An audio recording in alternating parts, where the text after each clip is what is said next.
What's up, guys? This is Don Locks MMA here to present the UFC 294 DFS show, where I break down the do's and don'ts of MMA DFS, break down each fighter analyzing their price, and provide some dark horse picks to include in your lineup to make sure you end up in the green.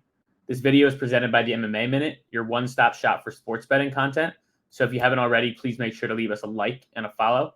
This is the second show of the series that I'll be doing every Thursday night. And without further ado, let's get into the first fight of the night, Shara Magomedov versus Bruno Silva. On the right-hand side of the screen, I have the DraftKings lineup salaries sorted by highest to lowest, where I'm going to break down where I see value, whether it be a high salary fighter or a low salary fighter. For our first fight of the night, we do have Bruno Silva sitting at $7,600, while Shara Magomedov is sitting at $8,800. Originally, Bruno Silva has been getting KO'd repeatedly in the UFC. His last one coming by submission to Brendan Allen, but he got rocked right before he got submitted. I think that the fight he had with Alex Pereira really took his chin away entirely, and now he has a completely glass chin, and he's fighting a Dagestani striker in Nurmagomedov. So I do worry for him in this matchup, and I think that if someone was to score a lot of points in this matchup, it would be Nurmagomedov.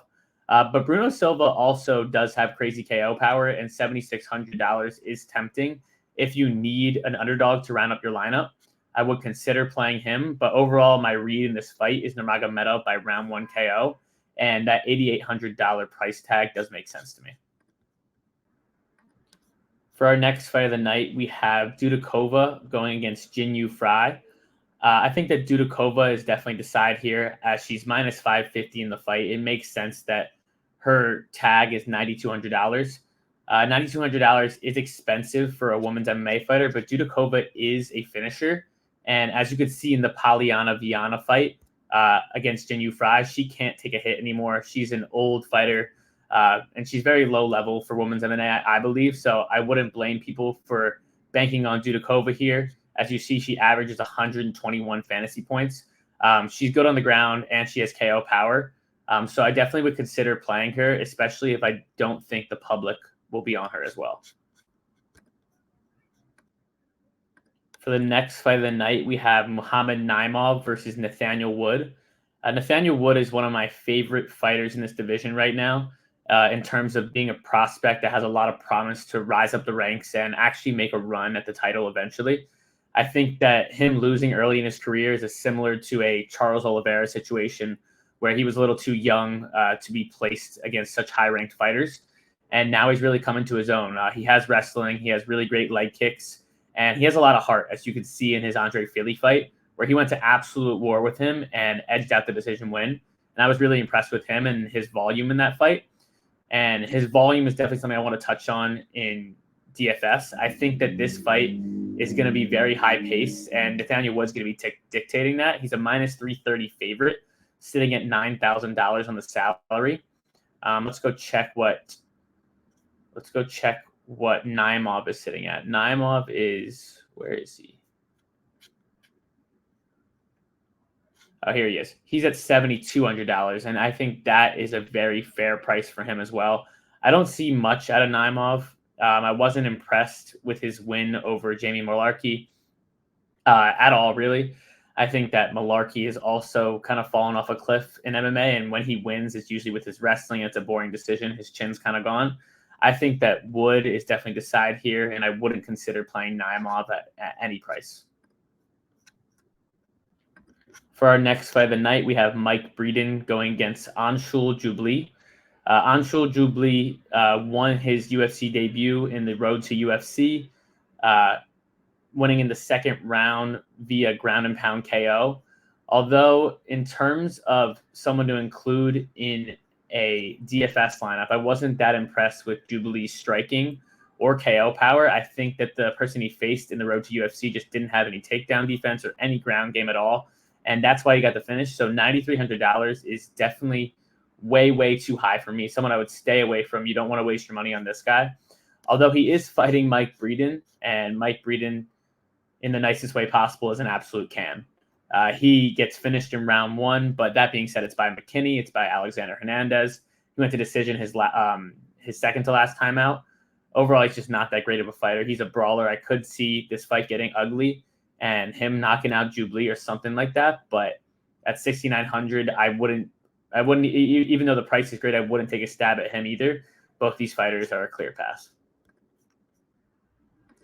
In our next fight of the night, we have Azaitar going against Sedriques Dumas. Starting on the Abu Azaitar side, he is a very, very washed, old, and boring fighter. At $7,800, I would never consider him. I wouldn't even consider putting him in my lineup if he was worth $6,000. That's how low of an output this guy does, and he uses wrestling, and he doesn't have any KO power. He doesn't have a good ground game either. I think he's a complete pass. Dumas, though, I am interested in, as on the Dana White Contender Series, he looked like he was going to come into the UFC and be a complete finisher. His last fight out against Cody Brundage, Cody Brundage is not a great fighter, and making anything competitive with him is concerning.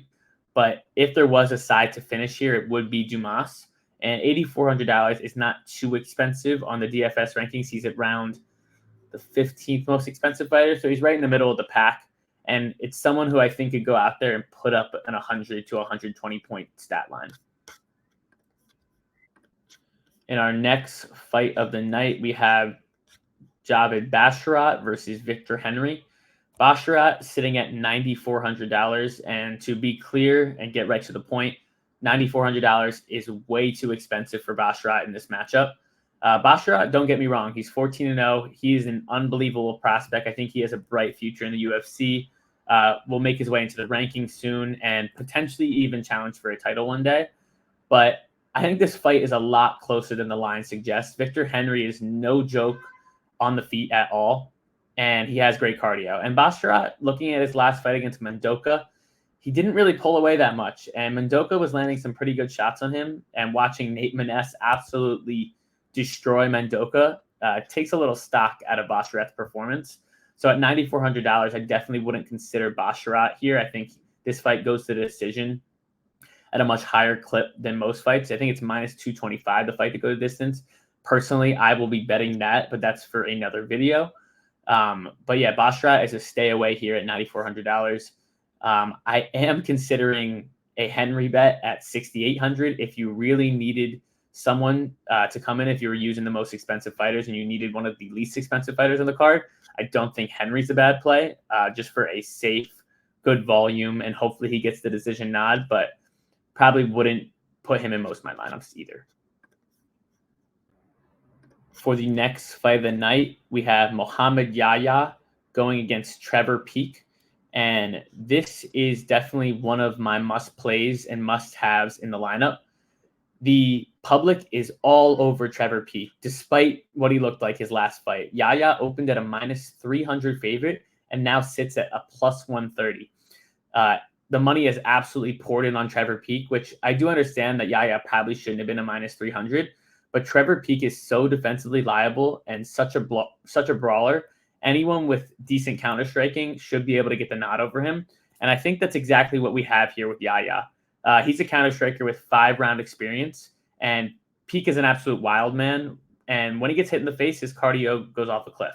So I think that Yahya at $8,000 here, right towards the middle of the pack, is a really, really strong play as someone who could get a finish in round 2 or 3 in a high-paced, high-volume fight. For our next fight of the night, we have Mokaev going against Tim Elliott. Mokaev being the most expensive fighter on the roster, sitting at $9,600. To me, I do see a world where Mokaev could get the submission against Tim Elliott. He didn't look great his last time out, but Mokaev has made me sweat on a finish bet way too many times in the past, especially against Malcolm Gordon as a minus 600 favorite. I don't think Mokaev is ready for the upper elite of the flyweight division. Not saying that Tim Elliott is that guy to absolutely beat him, but I don't see all the hype around Mokaev. I think he's very green and has a lot of holes in his game, and I don't see the $9,600 price tag paying off here. Even though he is a high-paced wrestler and could get the submission, Elliott is very awkward, hence the nickname Awkward, but he is very good takedown defense, and he's a veteran, and I don't know if he's going to allow Mokaev to absolutely dominate him as he did to some lower-level opponents. Onto the main card, we have Saeed Nurmagomedov going against Muin Gafurov. Personally, I like Saeed a lot in this spot at $8,800. I think he's someone with a lot of KO power. He has some pretty crazy spinning wheel kicks, and he has a lot of power on the end of his punches. And he also has really, really strong submission game. I could see him locking up a Darce choke, a guillotine in this fight, as if it's not going well for Gafurov on the feet, I think he will look to wrestle here, and I could see Nurmagomedov getting a finish via submission. I wasn't impressed with Gafurov's debut against John Castaneda. I think he's a pretty low-level fighter, and I'm honestly shocked by the line that Nurmagomedov is only a -200 favorite. It smells like a little bit of a trap to me, so I am scared to go heavy on it, but I will have a small play on Nurmagomedov, as I think he's the better fighter everywhere, especially in the home country. With Islam headlining the card, I could see a favorable decision nod go his way if it's a close fight. I do like Nurmagomedov at this price tag, despite it being expensive, because I think he's explosive, and I think that he could get the finish here via submission. Moving up the card, we have Ikram Aliskerov going against Warley Alves. Ikram here, he opened at -300, which I was fortunate enough to be able to get on. He is now -650. Warley Alves is over the hill. I think he's old. In his last fight, he showed it against Nicholas Dalby, it was. And I don't think he has any cardio in the second and third round. I'm not saying Aliskerov is this amazing fighter that's going to move up the ranks and really challenge for a title one day, but he should have Warley Alves covered in the second and third round. And at $9,500, it makes sense that he should get that finish in the second or third round and do some damage in round one. It's one of the more expensive fighters that I am considering playing in my lineup and kind of using as a backbone. And yeah, that's my take on this fight. I definitely wouldn't play Warley Alves just because I think he's outmatched in this fight. And if he doesn't get that round one KO, he's completely shot. In our next fight of the night, we have Magomed Ankalaev going against Johnny Walker. The side I want to talk about here is Johnny Walker. Johnny Walker's sitting at $7,100, and he's also plus 285 on the money line.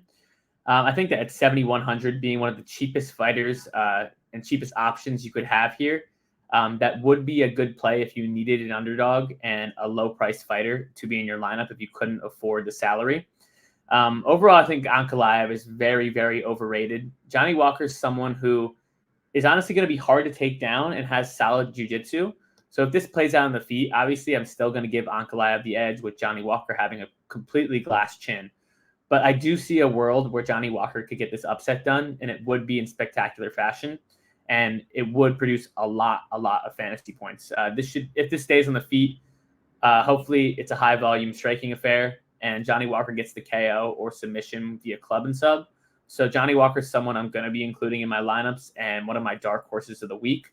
Last week, it was someone similar to Edson Barbosa, where he did get destroyed in round one, but ended up really putting on the pressure in rounds 2, 3, 4, and 5, and posting a very, very strong stat line, being one of the most optimized and profitable fighters of the week.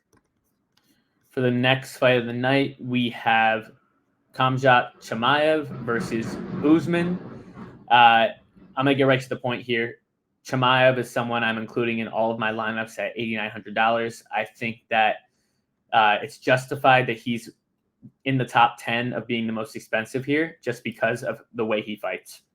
He's going to go out there in round one and immediately try to take down Usman and immediately try to rip his head off. And that's exactly what you want to see out of a DFS fighter and exactly what you want to see if you're going to get those high points. I think that he could get a round one submission, a round one KO, or a round two submission, or a round two KO. I think he's the side here in terms of violence.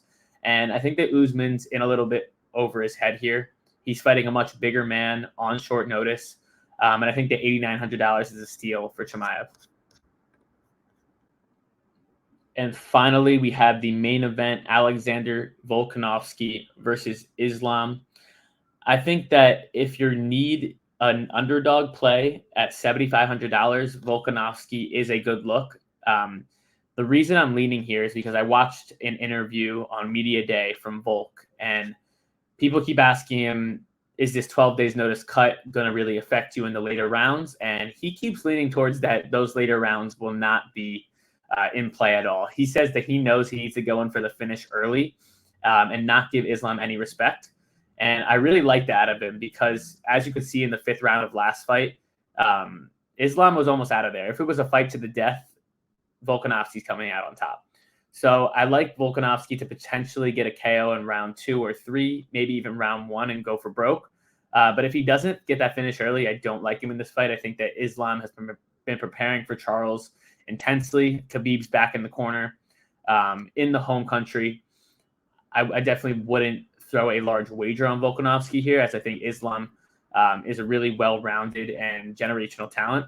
But I could see a good play at $7,500 for Volkanovski. I wouldn't really consider Islam due to how low volume he is. And let's see what he's priced at, $8,700. It's towards the upper middle of the pack, but it's not someone I want to depend on for my lineups, even though it's a 5-round fight. So yeah, if you're in need of an underdog, I would go Volkanovski here and probably stay away from Islam. And that's about it for the UFC DFS breakdown. If you want me and Steve from the MMA Minutes locked in picks and dark horses, I would go to our Patreon and subscribe there. We also have both of our optimal lineups in there. And yeah, until next time.